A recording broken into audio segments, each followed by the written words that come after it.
ಸಚಿವರ ತವರಿನಲ್ಲಿ ದಲಿತರ ಗೋಳನ್ನ ಕೇಳುವವರು ಯಾರು?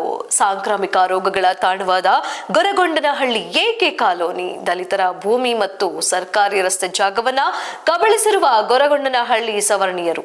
ದಲಿತರು ರಸ್ತೆಯಲ್ಲಿ ಓಡಾಡದಂತೆ ಶೆಡ್ಡು ಹಾಗೂ ಬೇಲಿ ಕಂಬಗಳನ್ನ ನಿರ್ಮಾಣ ಮಾಡಲಾಗಿದ್ದು ತೆರವಿಗೆ ದಲಿತ ಕುಟುಂಬಗಳ ಆಗ್ರಹವಾಗಿದೆ.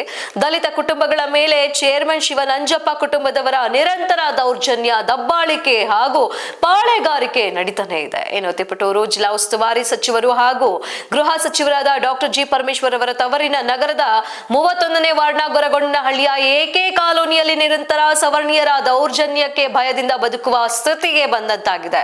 ಸರ್ವೆ ನಂಬರ್ 93/4A2 ರಲ್ಲಿ ದಲಿತರು ರಸ್ತೆಯಲ್ಲಿ ಓಡಾಡದಂತೆ ಶೆಡ್ ಹಾಗೂ ಬೇಲಿ ಕಂಬಗಳನ್ನ ಹಾಕಿ ಗ್ರಾಮದ ಚೇರ್ಮನ್ ಶಿವನಂಜಪ್ಪನವರ ಮಕ್ಕಳು ಮತ್ತು ಮೊಮ್ಮಕ್ಕಳು ನಿರ್ಮಾಣ ಮಾಡಿಕೊಂಡು ರಸ್ತೆಗೆ ಅಡ್ಡಪಡಿಸುತ್ತಾ ದೌರ್ಜನ್ಯ, ದಬ್ಬಾಳಿಕೆ ಹಾಗೂ ಪಾಳೆಗಾರಿಕೆಯಿಂದ ನಾವುಗಳು ನಲಗಿ ಹೋಗಿದ್ದು, ನಮಗೆ ಸೂಕ್ತ ರಕ್ಷಣೆ ನೀಡುವುದರ ಮೂಲಕ ಹಾಗೂ ನಾವುಗಳು ರಸ್ತೆಯಲ್ಲಿ ಓಡಾಡಲು ಅನುವು ಮಾಡಿಕೊಡುವಂತೆ ತಹಶೀಲ್ದಾರ್ ಮತ್ತು ನಗರಸಭೆಗೆ ದೂರನ್ನ ನೀಡಿದ್ದು, ಸೆಪ್ಟೆಂಬರ್ ತಿಂಗಳಿನಲ್ಲಿ ಇಲಾಖೆಯವರು ಬಂದು ಜಾಗದ ನಕ್ಷೆಯನ್ನ ಗುರುತಿಸುತ್ತಾರೆ.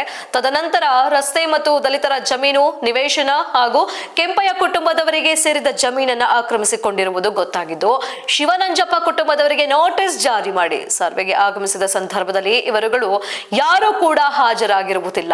ಆದ್ದರಿಂದ ಶಿವನಂಜಪ್ಪನವರ ಕುಟುಂಬದವರಾದ ರಂಗನಾಥ, ದೊರೆರಾಜು, ಪವನ್ ಕುಮಾರ್, ಮೋಹನ್ ಕುಮಾರ್ ಸೇರಿದಂತೆ ಇನ್ನುಳಿದ ಕೆಲವರ ಮೇಲೆ ಸರ್ಕಾರ ಹಾಗೂ ಸಂಬಂಧಪಟ್ಟ ಇಲಾಖೆಯವರು ಕೂಡಲೇ ಪರಿಶಿಷ್ಟ ಜಾತಿಯ ಮೇಲೆ ಮಾಡಿರುವ ಅನ್ಯಾಯ, ದೌರ್ಜನ್ಯದಡಿ ಪ್ರಕರಣ ದಾಖಲಿಸಿಕೊಂಡು ಕರ್ನಾಟಕ ವಿಶೇಷ ಭೂ ಕಬಳಿಕೆ ಕಾಯ್ದೆ ಅಡಿ ಪ್ರಕರಣ ದಾಖಲಿಸಿಕೊಂಡು ಭೂ ಕಬಳಿಕೆ ಮಾಡಿಕೊಂಡಿರುವವರ ಮೇಲೆ ಕ್ರಮ ಜರುಗಿಸುವಂತೆ ದಲಿತ ಜನಾಂಗದ ಕೆಂಪಯ್ಯ ಕುಟುಂಬದ ಕಾಂತರಾಜು ಮನವಿ ಮಾಡಿದ್ದಾರೆ. ದಲಿತರಿಗೆ ಸೇರಿರುವ ಭೂಮಿಯಲ್ಲಿ ಹಾಗೂ ರಸ್ತೆಗೆ ಅಡ್ಡಲಾಗಿ ಅಕ್ರಮವಾಗಿ ಹಸುವಿನ ಸಾಗಾಣಿಕೆ, ಶೆಡ್ಡು ಹಾಗೂ ರಸ್ತೆಗೆ ತಂತಿ ಬೇಲಿಗಳನ್ನು ಉದ್ದೇಶಪೂರ್ವಕವಾಗಿ ಹಾಕಿದ್ದು, ದಲಿತರಾದ ನಾವುಗಳು ವಾಸಿಸುವ ಮನೆ ಪಕ್ಕದಲ್ಲಿ ತಿಪ್ಪೆಗುಂಡೆ ಮಾಡಿಕೊಂಡು ಶೆಡ್ಡಿನಿಂದ ಬರುವ ಗಂಜಲ ಸೇರಿದಂತೆ ಗಲೀಜನ್ನು ನಮ್ಮ ಮನೆ ಮುಂಭಾಗ ನೇರವಾಗಿ ಚರಂಡಿಗೆ ಮತ್ತು ರಸ್ತೆಗೆ ಬಿಡುತ್ತಿದ್ದಾರೆ. ಇದರಿಂದ ನೊಣ, ಸೊಳ್ಳೆಗಳ ಕಾಟ ಹೆಚ್ಚಾಗಿ ಸಾಂಕ್ರಾಮಿಕ ರೋಗಗಳು ಹೆಚ್ಚಾಗಿದ್ದು ನಮ್ಮ ಏಕೆ ಕಾಲೋನಿ ಸಾಂಕ್ರಾಮಿಕ ರೋಗಗಳ ತಾಣವಾಗಿ ಮಾರ್ಪಟ್ಟಿದೆ. ವಯೋವೃದ್ಧರು, ಚಿಕ್ಕ ಮಕ್ಕಳು ಮತ್ತು ಹೆಂಗಸರು ದಿನನಿತ್ಯ ಕಾಯಿಲೆಗಳಿಂದ ಬಳಲುತ್ತಿದ್ದಾರೆ.